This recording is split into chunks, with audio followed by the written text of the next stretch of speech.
Can those of you in the back read this? Good. Okay. Okay. SAGE actually began in 1944, before the war was over, as the Airplane Stability and Control Analyzer, which was an analog computer designed to serve as a controller for a flight simulator. Flight simulators in this period were basically little boxes that you could get into whose attitude would change with you'd work them with a stick and it would simulate an airplane in that sense.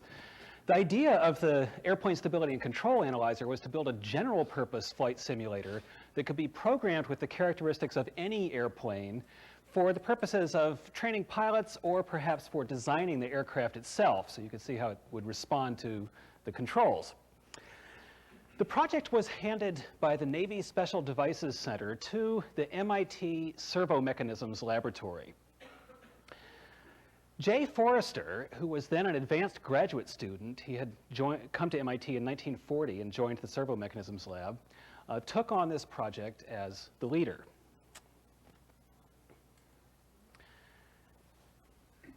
He spent about a year trying to make this analog computer work for this purpose. And it's important to realize, I think, that in this period, it was not obvious that there was a better way to do it than that. Digital computers were, of course, under development, but nobody really knew that they could be made to work reliably, to do the kinds of things that Forrester wanted them to do. And Forrester's main problem with the analog techniques was not that they were inaccurate, though they were, of course, as you all know, analog computers have inherently limited accuracy. His main problem was that they were slow, because they were electromechanical in those days. They were ball and disc or motor drive analog machines. And for a flight simulator, you need a real-time controller, because what you're testing is the response of the aircraft to the controls. This meant that the computer had to work with what was then extreme speed. He gradually came to believe that it would be better to go with a digital technique, and around 1946 he switched to that technique after hearing about the ENIAC and other projects. Then he faced a different set of problems. One of the worst of these was the unreliability of vacuum tubes. They were expensive and they burned out a lot, so as the computer ran, it would constantly be burning out tubes.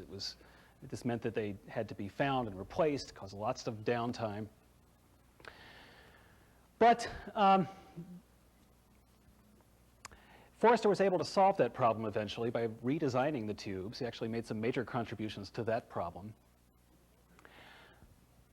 The computer for the flight simulator had some unique features, the main ones being that it was designed for real-time operation and for control computing.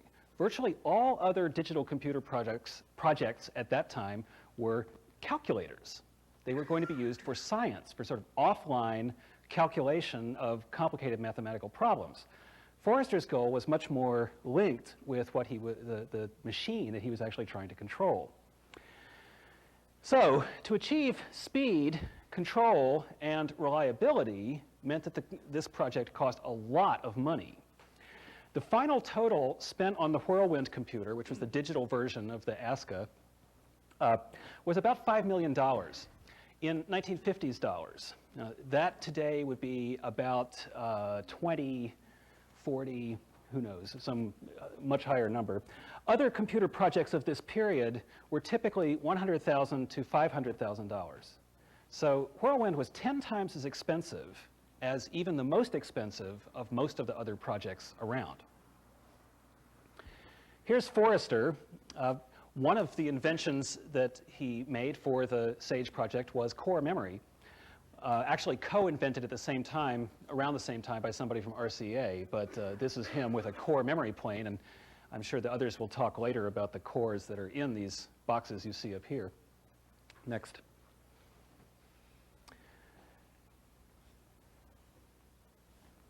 Well, remember that up through 1948, the idea of Whirlwind was that it was going to be a controller for a flight simulator. The Office of Naval Research, which was paying for this project, was rapidly losing interest because they were spending millions of dollars a year for what they were now starting to see was really only another general purpose digital computer project. At that time, there were already 13 other digital computer projects, also very expensive, being funded by various agencies. And the question was, why should we pay for this one?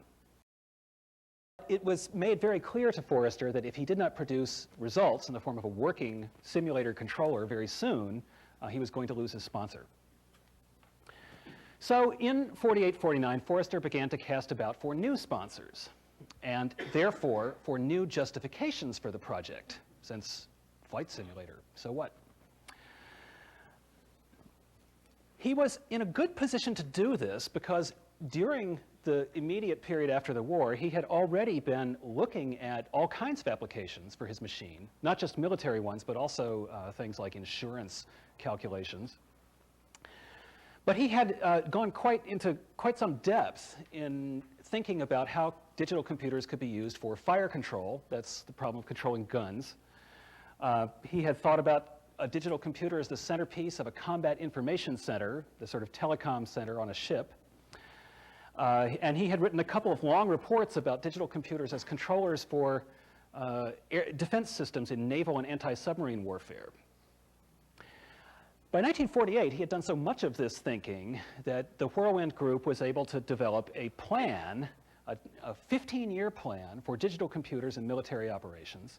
They projected it would cost $2 billion to carry out this program, and that digital computers would be applied to air traffic control, missile guidance, logistics, fire control, and especially important here, real-time computerized command and control. This was an enormous vision, much bigger than what most people were thinking about for digital computers at this period. Well, Forrester was lucky. He had this set of justifications more or less pre-prepared.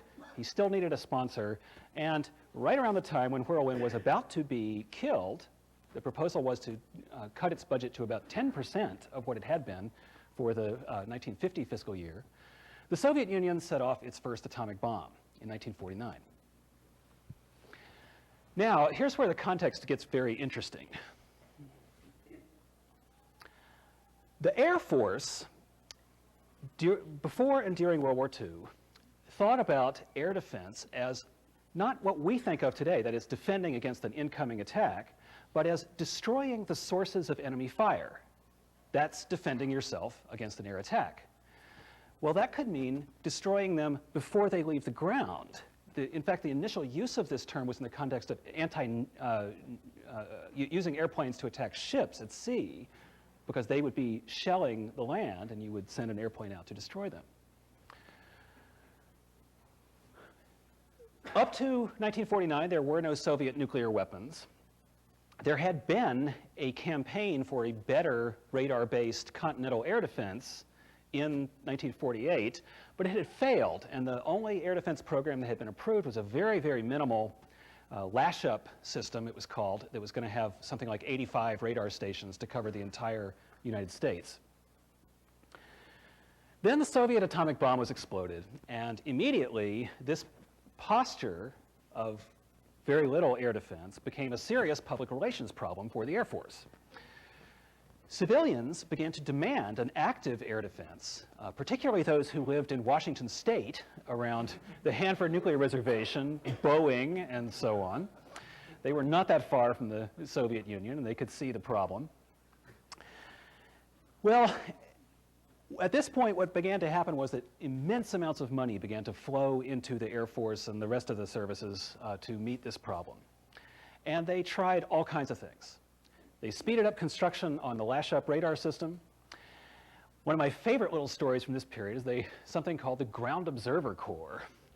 This was a volunteer program begun in about this period, which consisted of setting up observation platforms, mostly along the northern border of the US and up into Canada. And the Air Force had a radio ad campaign that asked people to volunteer to serve their country to defend against incoming bombers. So it sent these people up onto the platforms where they would watch the sky with binoculars. And they saw lots of things. They saw airplanes, many of them were civilian, they saw birds, they saw all kinds of things, and most of them they thought were Soviet bombers. I mean, this was a scary period. They would then telephone the nearest air base, which would then have to figure out if this information was worth anything. And pretty much none of it was worth anything. So it very rapidly became obvious that despite the huge size of this program, there were 8,000 observation posts, and at the peak of the program, 305,000 volunteers staffing these things 24 hours a day. The information was pretty much useless. So commanders just ignored it. I mean, for one thing, by the time it had been verified, the bombers would already be there. So what was the point? The reason I'm telling you this story is that the purpose of this program was not really air defense. It was public relations. It was saying to the public, we are doing something about this problem. We see it. So, a guy named George Valley, another MIT professor, was assigned basically to this task by the Air Force, and he heard about the whirlwind. He decided to adopt it for radar calculations in a large-scale, sort of high-tech air defense system. He met Forrester.